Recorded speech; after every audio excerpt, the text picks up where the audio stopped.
definitely getting better at having the videos line up like that. But yeah, morning everyone. Welcome back for Morning. our next event. I mean, we do these every week, but yeah, these are our regular weekly developer AMAs. For anyone who may be tuning in for the first time, given the fact that we have our World Championship this weekend, I'd imagine there may be a fair few people new to our AMAs. My name is Marty, also known as Alcatraz. I am the lead designer at Raini Studios, primarily focusing on our flagship title, the Lords of Light. How are we doing today, gentlemen? Doing well, Marty. I'm Chris, one of the co-founders of Rainy Studios. I'll throw it over to Ray to introduce himself as well. Okay, guys. Ray, just a community member and just help out with the AMAs, just gathering all the questions so the guys can answer them for you. Thank you. Thanks, Ray. Looks like Marty's having a bit of a sneezing fit or something there. Oh, hay He's fever's a disappeared. bitch. Yeah, Hang on, I'm here. carefully I'm here. excuse I'm here. myself. Oh, he's still here. Yeah. Did I get the mute You in right, time, man? or Bless you, yeah, bless yeah, you. yeah. Thank you. Yes, you did, yeah.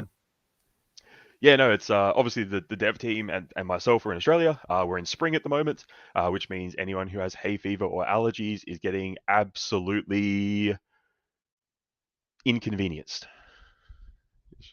Yeah, I hear Probably you, the, man. I that's get the pretty best way bad to hay put it. fever as well, so Yeah.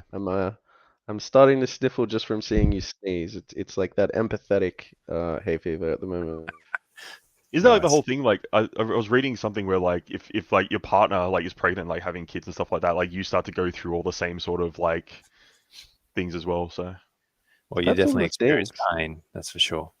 Just, I mean, 18 years of pain technically, but that's a whole other discussion right there, really.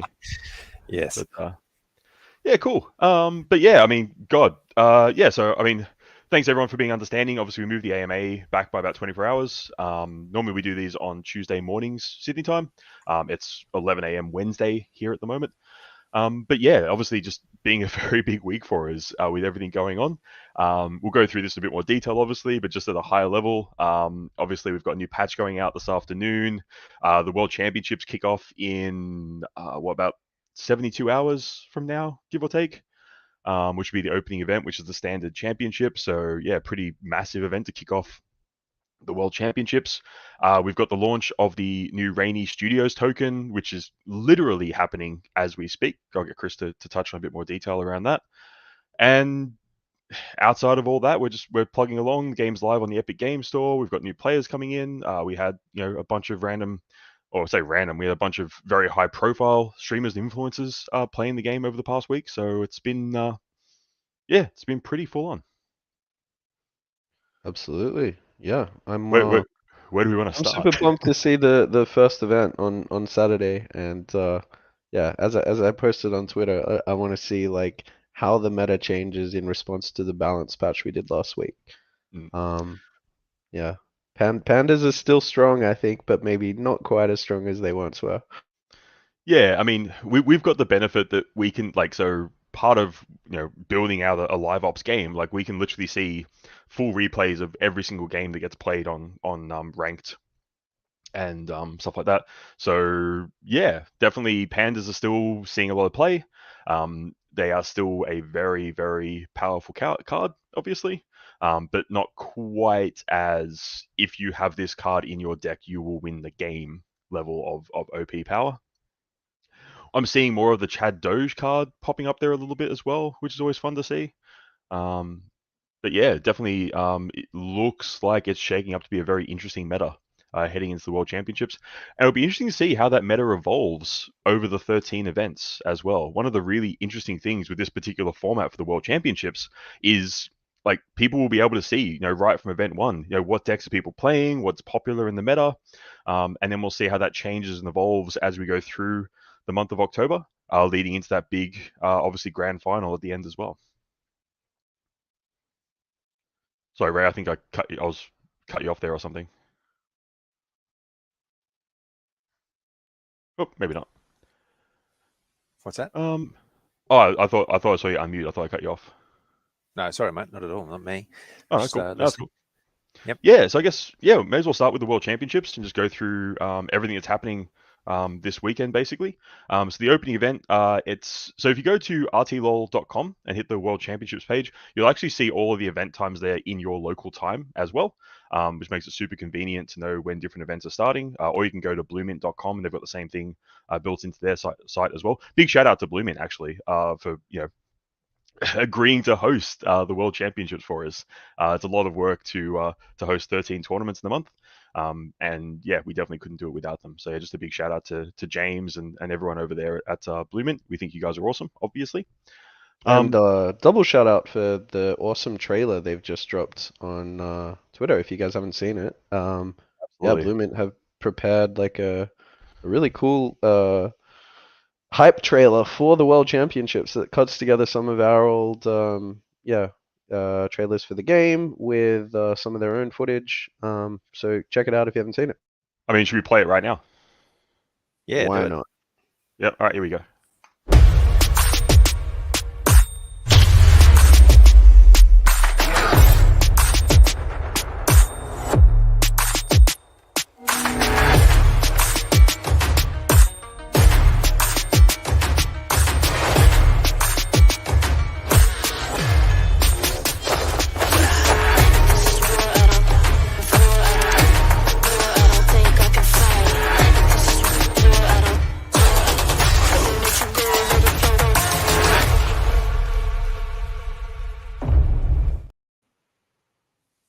Nice. I like the music. Pretty cool little trailer they put together there. So yeah, definitely you can head over to RTLOL.com. You can see all of the events in your local time. You've got the registration links there as well to go straight to Bluemint to register. So nice and easy to get up and running there. Obviously, the two events this weekend, we've got the standard championships. It's on Saturday morning Australian time, so whatever that works out to be in your local area. So you'll need 2 standard decks for that. Obviously, you'll need to use the same 2 decks throughout that particular event. So just, I mean, this is a rule that we'll make sure it gets updated on the Bluemint site as well, but just so it's fully clear for everyone. That basically for all of our events that you build decks for, you'll be required to use those same decks throughout that particular event. But obviously, you are able to change decks between different tournaments. So the decks that you use, say, on the standard championships, you are able to use a completely different deck, for example, in the Sunday Turbo event number 2 there. But obviously, whatever deck you use in that Sunday Turbo, you have to use for every round in that particular event. So yeah, the opening event, double elimination, best of 3, with 2 decks required there. Standard format is obviously what we have running most of the time, all our previous events. So you can use any combination of soulbound or collectible cards to build your decks there, or base cards as well. If you're still a fan of wizards and yield farmings and all that good stuff. Prize pool for that is 3 ETH in prizes, primarily made up of packs and bundles for the upcoming formation set. We've been leaking some of those cards out there as well at the moment, which is always a bit of fun. That's shaping up to be a very interesting set. There's a lot of new strategies. There's a lot of new deck archetypes that will start coming through from formations. If you've been looking closely at some of the cards we've leaked so far, you may get an idea of what some of those decks may be looking like. But yeah, there's some interesting new strategies and new ways to play the game sort of coming through there.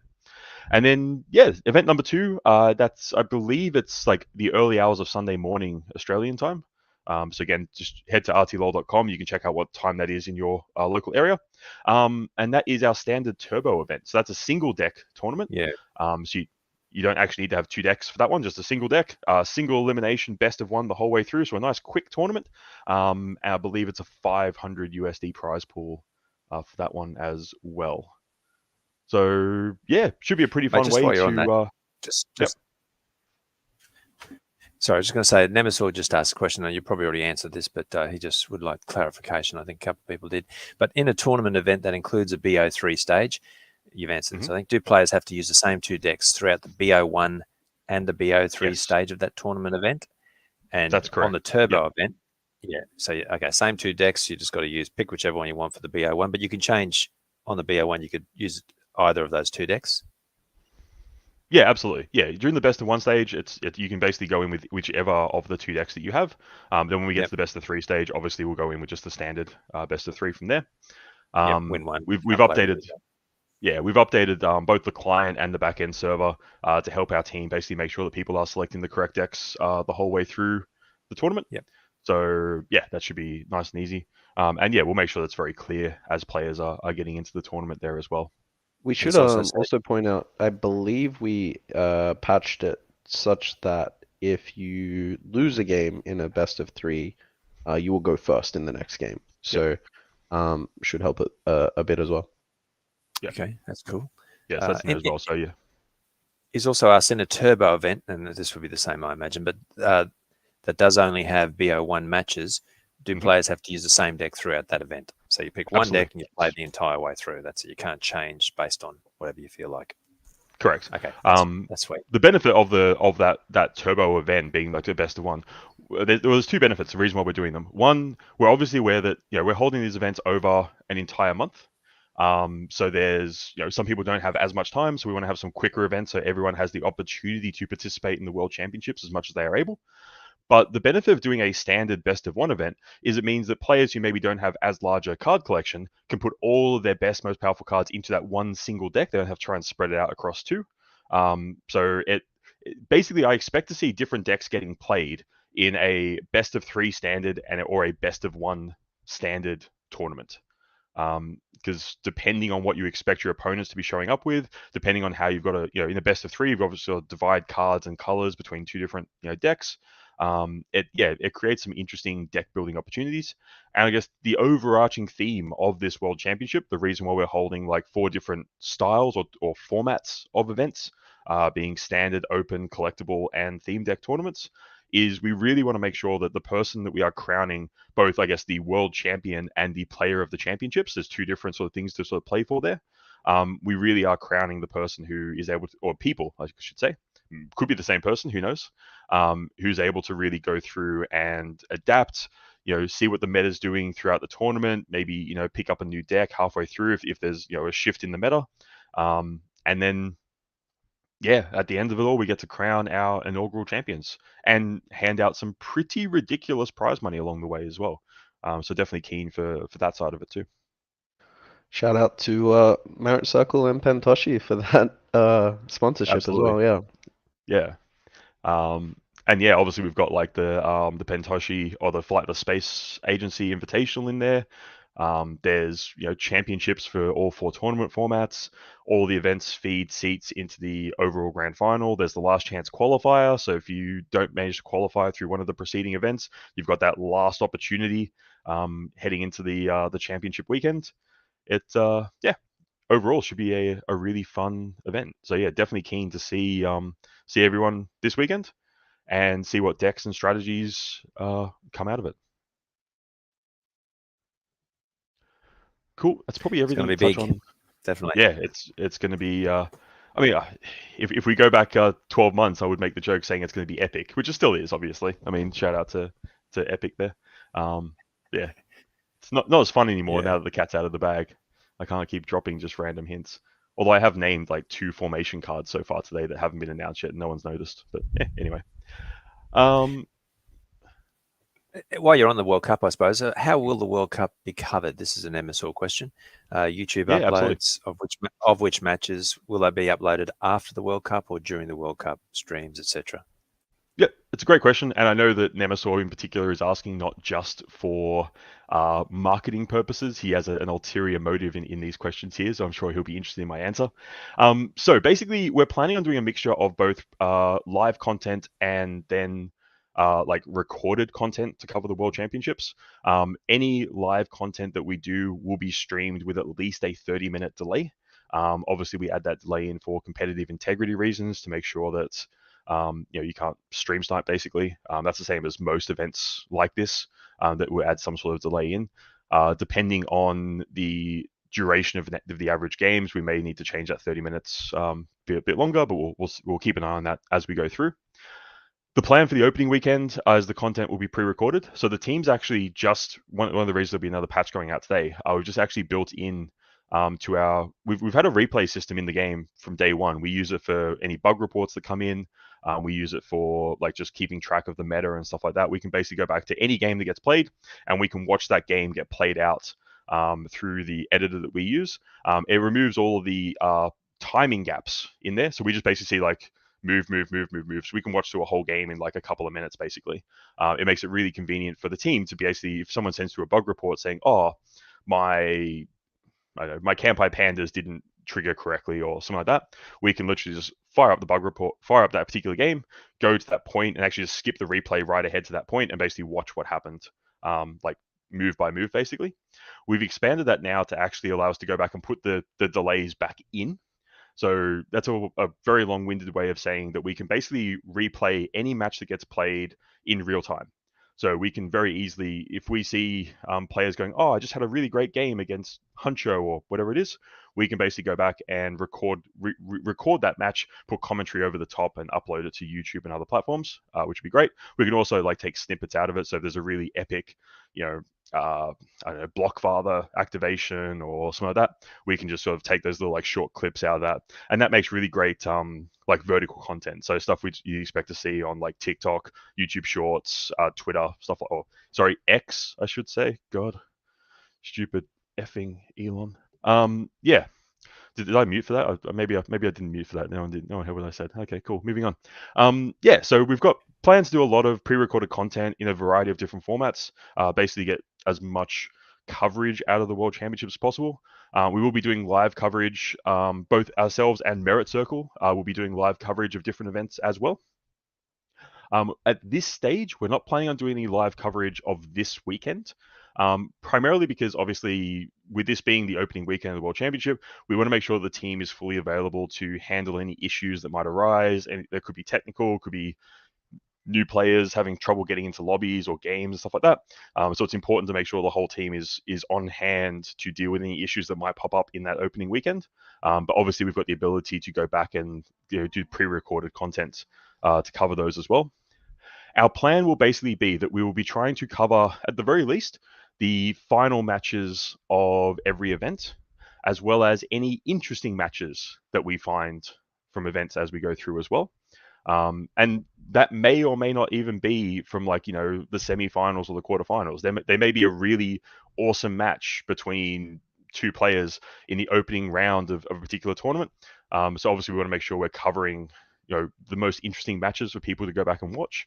So yeah, basically, if you're playing in the World Championships, your games may or may not get covered on our YouTube, our Twitch, our TikTok, our Telegram, all those sort of things throughout the actual course of the tournament. So yeah, the plan basically is to try to get as much coverage, as much hype throughout the event as possible. We've got our video editors literally ready to go from day one. So they'll be cranking out content pretty much the second that first event actually finishes up. So hopefully that answers Nemesor's question on that one. All right. Sounds good. You answered his question about the delay of 30 minutes. He just said that the Blue Mint one, the 5-minute delay, sort of still allowed people to see the other person's decks, or cards you might hang on to for a while. Okay. Yeah, cool. No, we normally do a 30-minute delay, and normally when we do that, we'll start the stream at the same time as the match. We'll usually like hype up and talk about the match for 30 minutes, and then you'll sort of kick into it. So, or alternatively, depending on like we'll just advertise like that the stream will start 30 minutes after the matches, so that like people aren't basically just sitting around for half an hour waiting for it to kick in.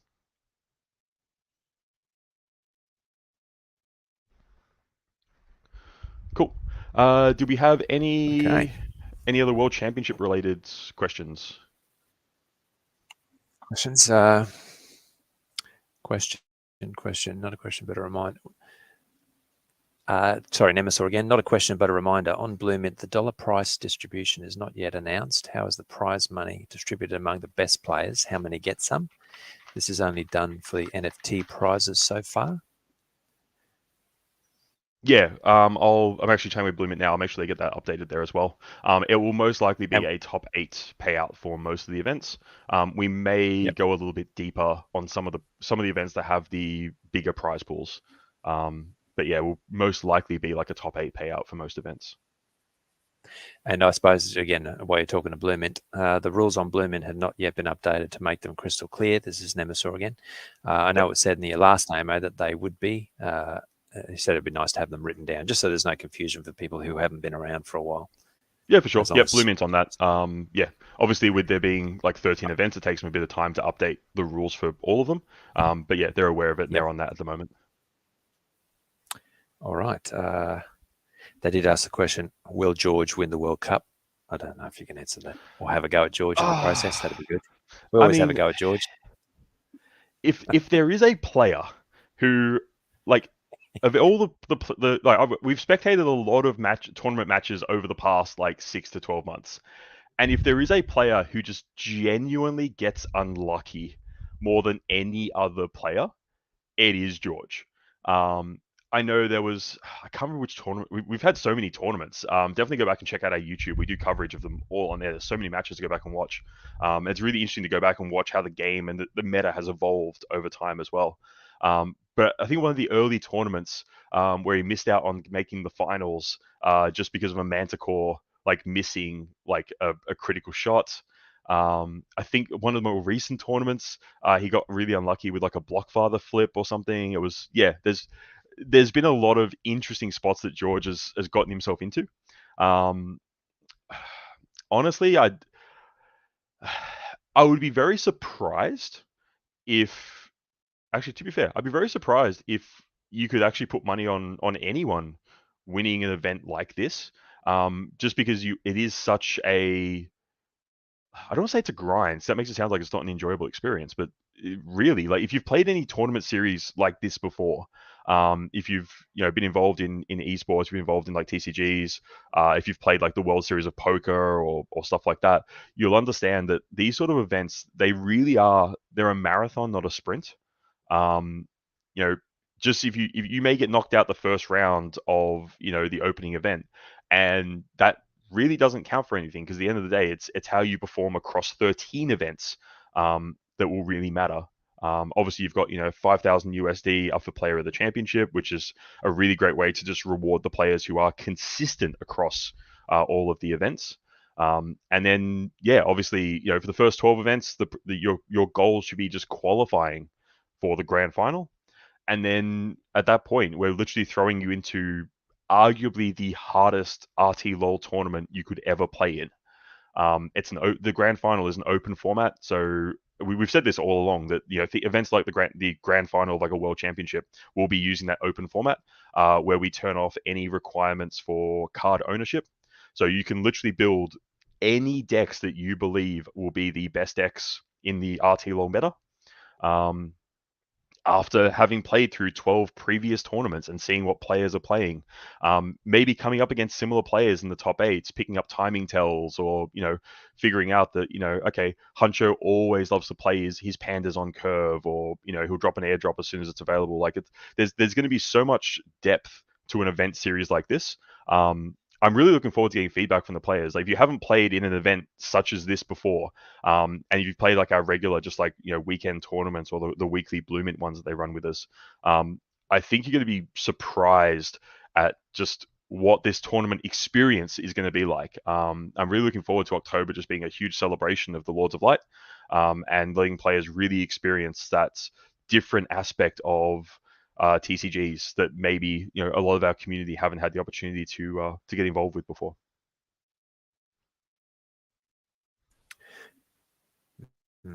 It's definitely going to be big, that's for sure. Mm.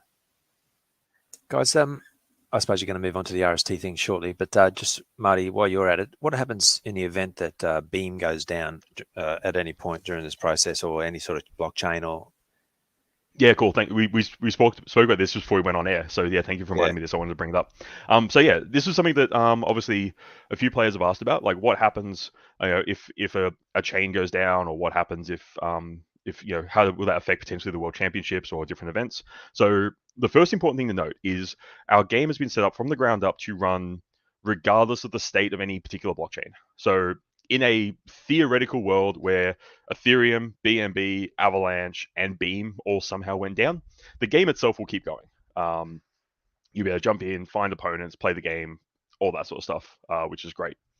Now, in terms of your collections on any particular chain, what we actually do is when you log in at any particular time, we keep a snapshot of your most recent collection.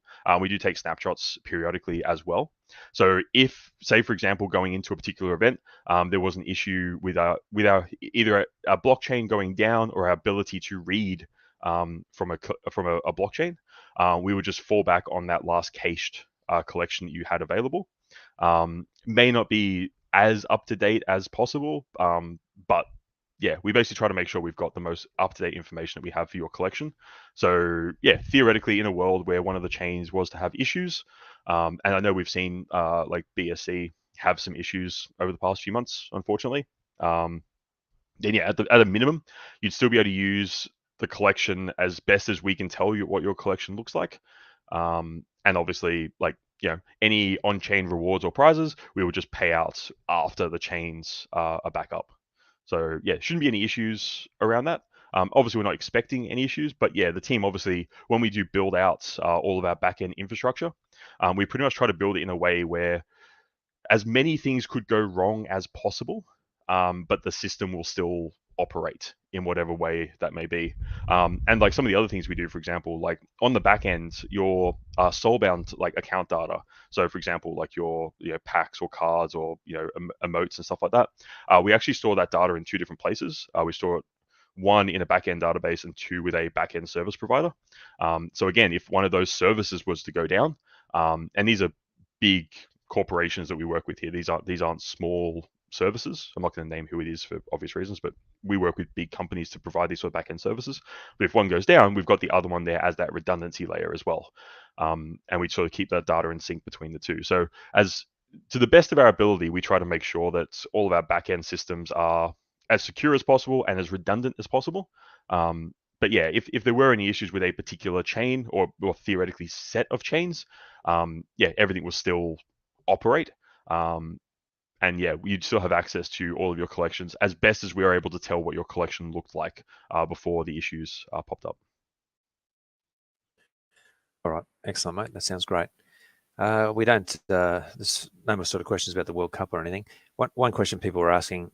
RST is obviously a big one, but is there any idea how much X Photon is currently being created through the staking processes and things like that? Obviously, we will never know the total at the moment until all the airdrops are done. But people are asking, is that something you guys? I mean, you would know it, I suppose, but is that something you can tell people? Yeah, it's a good segue into the I guess the Web3 side of the equation. So I'll take that. Okay. Yeah, so I suppose just to give you guys an update on where we're at with the Web3/Beam launch. I think I've mentioned it in previous AMAs and on Telegram, but we have launched we've launched the new token, we've done the initial lockups, we've tested the migration of Raini to RST from all three chains, and that seems to be working well. We've launched and tested the staking contract for straight RST on Beam. We've written up a guide for migrating across to Beam, not just your Rainy to RST, but also if you are providing LP, a guide on how to get that into Merit Circle, which is the token that RST will be paired with in the decentralized liquidity pool on Beam, and get that onto the right chain and actually put into the liquidity pool and get your LP token staked. The liquidity pool was actually created yesterday, and we've got a big chunk of liquidity in there already. So yeah, we should be publishing these guides today. If you keep an eye out. I know just before the AMA, Ray, you were helping out our lead blockchain dev, Josh, with some testing. Just last minute before guide. So all of that stuff is ready to go. We also have the X Photon migration, I guess you could call it, stuff ready to go, where you can stake your X Photon and start receiving RST. But we are holding off on publishing that until we finalize the airdrops, just in the interests of fairness. I think it could be a little bit unfair to people who are eligible for big X-Photon airdrops to not have the chance to participate in the X-Photon redemption pool from the time it's launched. So that leads me back to it was a long-winded way to answer the question, Ray, but leads me back to the original question about how much X-Photon has been generated. This is one of about 10 data requests that Josh has been working on. I think he's got most of the data ready to send across, and we've been using that to determine the amount of X-Photon that everyone who's eligible for an airdrop will be entitled to, and the best way to do it. So we don't actually have the number of total X photon generated off the like readily available, but we should have it pretty soon. So yeah, within the next week or two, I should be able to come back and give you an idea of the total number of X photon in circulation. I'll publish that before we get the X photon redemption portal online. Yeah, so that's kind of where we're at now. It's just one of it's been like a pretty busy couple of months on the Web3 side, trying to get all the stuff operational, and especially working with a brand new blockchain. Beam has only just launched, and some of the functionality is just coming online. Some of it is due to come online in the next couple of months. So yeah, that's kind of where we're at. Okay. And the X vote, like if within a week or something, or the airdrops, they're sort of around about a week or something to get all those out. Part of those calculations that Josh was working on tabulates the potential totals for those as well, does it? Yeah, that's our next priority. So like I said, we've got the Rainy to RST migration, the staking for both RST and LP, and the X Photon redemption stuff all built and ready to go. In order to publish the X Photon redemption portal, we need to do the X Photon airdrops. So that's what we're working through right now. So yeah, aiming to get that all done in the next week or so. Yeah, and then people will get their X Photon. You can stake it in the portals and start gradually converting it into RST. When would the because it's a monthly payout, isn't it? The return, the distribution of your RST back from the X Photon, is that a set date every month, I imagine? It's going to be very similar to LP rewards, I believe. So it's just going to be like a constant accumulation that you can claim whenever you want. So yeah, it's not really something that you need to wait for a certain date or anything like that. Oh, okay, just generated progressively. Okay, that sounds good. Correct. And that's all based on your percentage total of whatever X photon you have compared to, which will be known at the time, the total X photon that's in existence. Yeah, exactly. So I think it's like a 5% of total supply allocation to X photon over 5 years. So it's like 1% per year. Yeah, and then that just gets distributed based on your percentage ownership of the total X photon staked. Yeah. Yeah, sweet. Okay, sounds good. And the only people really, and this was a question a while back, that earned X photon were people who stake cards, who generated them from things like Chad bundles, Golden Chroma, Rainy holders, LP stakers. So people asked a while back, the investors who were going to get photon, they're not involved in X photon at all. Correct. Yeah, none of the private investors have any X photon. It's just a reward for the community that we've been running for almost 2 years now, since after the Genesis pack drop. Yeah, exactly. Just clarifying that because they did ask, and I did sort of explain it like that, but I just want to make sure. So that sounds good. Yeah, excellent. Thank you. That's 50 million basically that people are sharing from over a 5-year period. Yeah, correct. I think the only ones that would have been earned so far, off the top of my head, are just the card staking and the LP rewards. But then there's all the airdrops that are to be done. But they're all going to community members. That there's nothing going to investors or private investors or anything. The Photon token. Yes, but LP sort of generate two almost, don't they? Because they started earning it by staking LP instead of Rainy, but they also earned an airdrop, I suppose, for how long they had their LP running. Correct. Yeah, well, definitely. And then on Beam, you're just going to be earning RST straight away for LP staking. Yeah. Yeah, that's nice. So have you answered when RST is going live? Today, yeah, we're Okay, basically ready. We've got the liquidity pool created. We Right. have the migration portals ready to go. We're just doing some final testing and tweaks on the migration guide, and then we'll Yes. publish it. So keep your eyes on Telegram today, guys. Actually, that's right.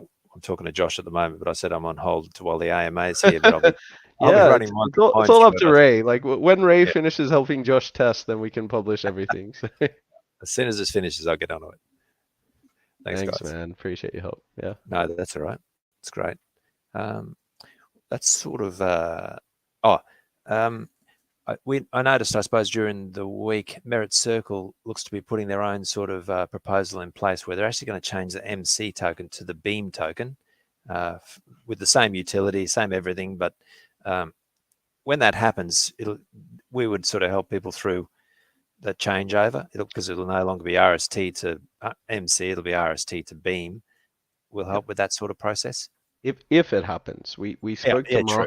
Mark. Thanks for bringing that to our attention because yeah, we were aware of the proposal, and then I think within a day of it passing, you linked it in Telegram. I spoke to Mark, who is one of the co-founders of Merit Circle. Great guy, helping us a lot with the sponsorship for World Championship, marketing, a whole bunch of stuff. And he said that it's still up in the air whether that goes through or not. So Merit Circle operates like a DAO. So the vote was there, but it still needs to, like, I think they've got a listing on one or more centralized exchanges. They would need like them to the centralized exchange partners to agree to change the token that's listed, and it would take quite a bit of technical implementation. So it's still a while away. If and when that does happen, we'll absolutely be working with them to make it as frictionless as possible for our community to switch across. If you're already on Beam, then that's great. It should be like a pretty easy transition to just swap the tokens. But yeah, it's still a while away if it happens at all, so I wouldn't worry too much about it right now. Okay, cool. And I suppose why you mentioned that word central exchange, is there any plans or any sort of further information on maybe a central exchange type listing for the RST token? Yeah, I mean, we've spoken to, we actually get people messaging us on Telegram like every week about centralized exchange listings. We're obviously quite selective, but we have several shortlisted candidates. We just want to get through the decentralized Beam rollout first, and then we'll be looking to pick at least one centralized exchange to launch on. Yeah, so that should like hopefully be by the end of the year. Okay. All right. That's actually all the questions that I have from people at the moment, guys. Unless if you wanted to add extra bits and pieces, I don't know. But that's it for questions so far. Nice one. Quick and There was a easy today. few. There was a few quick ones just in the Sorry. chat. I'll just Yeah. yeah, I'll just quickly smash through those. In the chat. Yeah. Yeah, so the most recent update added some new emoji packs for people to be able to grab through the store in the game. There was a bug where they're not showing up for some people. That should all be fixed in the update going out today. So apologies if you're not currently able to buy them, but you should be able to shortly. Formations is still on schedule. We're looking probably end of October, early November at this stage. It got pushed back a little bit. We're thinking like mid-October, but obviously we don't want to drop a set during the middle of the World Championships. So yeah, probably early November is probably the more accurate time frame for that. So we'll get the World Championships out of the way and make sure we have enough time at the end of that to market the set properly and head towards launch. But obviously keep your eye on our socials because we're starting to leak some of the cards and mechanics and abilities there at the moment. So that's always just a bit of fun. And the other one is we're transferring cards from BSC. Yeah, so some of the marketplaces at the moment are not showing all BSC collections. We're aware of that. We've got open tickets with OpenSea and JPEG to see what they're able to do to support that. But yeah, that's just basically a decision that the marketplaces have made just because of some of the issues that BSC is having at the moment. Obviously, once we have the omni-chain, the layer 0 integration set up, you'll be able to migrate off of BSC to other chains, such as Avalanche or Beam, or Ethereum if you want to hold cards there. And then that obviously opens back up the full option in terms of marketplaces and stuff to do all of your trading. Alex has been working on that for I think like a month or two now, so I think it's pretty much ready. It should be very soon that you'll be able to bridge your cards at least. That's what we've been prioritizing. Your RTLOL cards across a whole bunch of chains. So, I mean, it would make sense to bring them to Beam. That's where the whole game is going to be running. But we want to give you the option to bridge it to any of the chains in the layer 0 ecosystem. I think they've got like 30 plus chains that they support at the moment. Yeah. And so, yeah, we probably won't. I mean, I'm actually not sure if you theoretically could move to any of those chains, or we have to like pick the ones specifically. But as we've always said, our goal is to give players ownership and true choice over where you choose to keep your digital assets. So we'll try to support as much of that as possible. And that's fairly close, is it? The layer 0 transferring ability?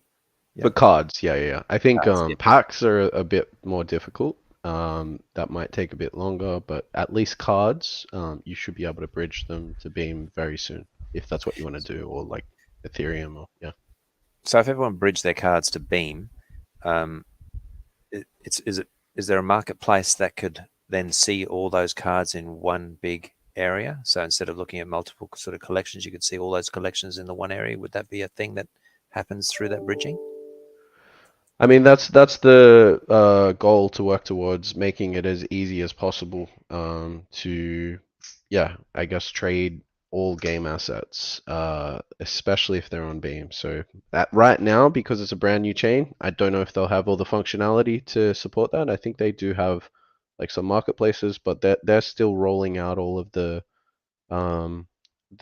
offerings that you would expect from a fully functioning blockchain. I think, the next couple of months are meant to be pretty big for Beam with some key updates, including the ability for people to take custody of tokens that have been given to them without setting up their own wallet and move them around. So, some exciting stuff coming, but you'll be able to bridge it to Beam. I just don't know that there'll be a lot of functionality immediately. It might take a little while until all the marketplaces are online.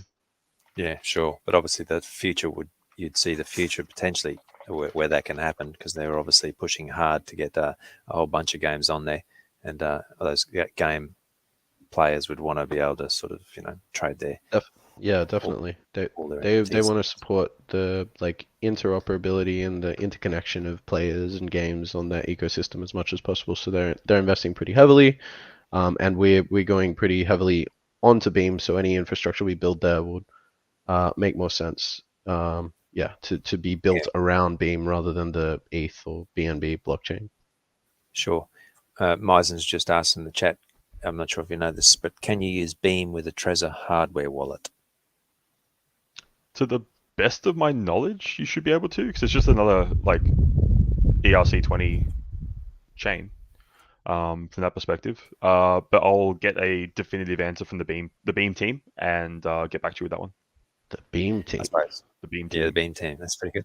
I mean, all hardware wallets, I suppose, if you're asking them. I mean, you'd think that they would, obviously, if not now, but certainly very quickly in the future. As I said, to the best of my knowledge, the answer would be yes, but let me confirm that, and I'll post the answer when I have it. Dean's asking for a public contract address for Xphoton. I mean, we can sort of paste that in for him. Yep. If you go into the main Telegram group, I believe it gets listed if you type /photon, or it's somewhere there. Or if you go back in the Medium articles talking about it as well, they'll be there as well. I'll bring it up shortly and paste it into this chat for the guy. That works. Yeah, just in case you're not in the Telegram, let's link the Telegram group in the chat as well. Yeah, so for anyone who may be joining us, obviously Telegram's is probably the best place to get quick, up-to-date information for everything that we're up to. And then obviously our actually I'll grab the other link, Chris. There's a better formatted one I can grab. But then also copy text. And then Discord obviously would be a great place as well. If you are playing in the World Championships, make sure you're in the Blue Mint Discord as well. So there we go. So there's the medium, the official Rainy chat. Oh, there you go. Cool. Yep. Just spamming links now. And then there's an RTLOL specific chat there as well on Telegram. Sure. And otherwise, discord.gg/Rainiverse for Discord there as well. And obviously, you can confirm all these links through our official Twitter, Telegram, Discord, Mediums, website, etc. The links should all be the same on all of those places.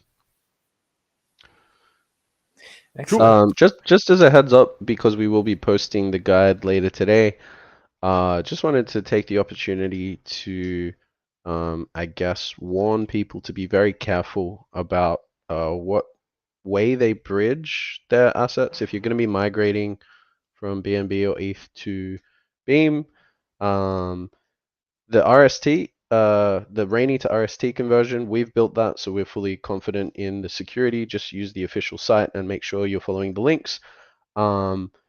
The Beam have launched a bridge to go from Ethereum to Beam, so that one's secure as well. The tricky part is going from Binance to Beam. We would suggest using a trusted centralized exchange. Send your BNB there, swap it for Merit Circle, and then you can get that onto Beam via Ethereum. Yeah, I mean, it's kind of crazy, the world of crypto.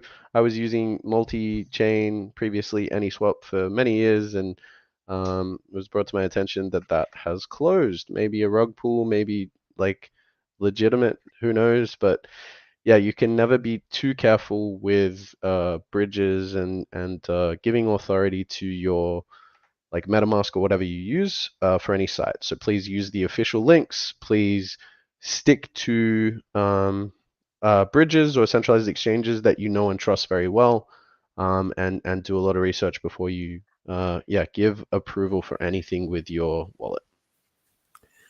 Just one more question, if I can, about the Rainy to RST bridge. When someone sends all their Rainy through the bridge and turns it into RST, it comes out on the same chain that it went in on, for one thing, I assume, like you're saying. So No, if I send it from it'll go to Beam. Oh, it goes to Beam automatically. Okay, yep. Sweet. Yeah, so regardless of what chain, so with your, I went through this actually myself this morning just to test it out. So if your Rainy is on Ethereum, BNB, or Phantom, basically as you go through the migration process, and it's super clean, like there's just like step by step, and it basically walks you through the whole thing automatically. And then it'll basically, your RST will magically appear on Beam. And there'll be little buttons in the migration guide to add Beam to your, say, MetaMask wallet, and also to add the RST token there as well. So we've tried to make it just as clean and simple as possible. If you just go through the Rainy.io website. But yeah, we'll definitely announce as soon as all those changes are live and people can go through and set them up. And so once it's on Beam, I suppose then the Rainy.io website will see that, and you can stake it off Beam via the Rainy website, that sort of thing. Yep, yeah, and all the staking page and everything's been updated as well. And once that Rainy goes through the portal, because is there some sort of snapshot taken of the address and the amount? Because at some point, with the 75 million pool that is available. Yep. We don't actually need to take a snapshot, because once you migrate your Rainy to RST, it's permanently locked in the contract. So we can go back and just check when it gets to that threshold of 75 million. We can do an export of all the wallets and the amount of Rainy they, migrated, and then remove Treasury. We're not going to be counting ourselves. I think Crypto Cloaker brought that up.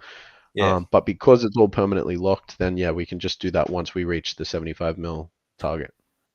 Okay, cool. So for just everybody who's listening, when you send your Rainy through to RST, if in theory you wanted to sell your RST, you can, but whenever that 75 million pool is hit, you still could benefit from having that extra amount come to you, even if for some reason you didn't hold RST anymore. Yeah, Worst correct. case scenario for that. Yep. Okay, cool. That's excellent. Thanks, guys. Cool. Easy done. Only other thing we probably should just touch on. Next week's Dev AMA may be at a slightly different time. I'm actually down in Melbourne. I'll be at Games Connect Asia Pacific and PAX Australia. So promoting Raini Studios down there for the week. But yeah, obviously with the conference being on, I'm not sure what times I'll be available. But yeah, we'll let everyone know via our socials when the AMA will be next week. But yeah, I mean, probably shouldn't have organised the opening week of the World Championships to coincide with the conference, but these things happen. But yeah, best of luck to everyone participating in the World Championships. May all your manticores hit their intended targets. And yeah, have a great week, and we'll catch you all back here at some point next week. Thanks, guys. Thanks, everybody. Thanks, Yeah, guys. sure.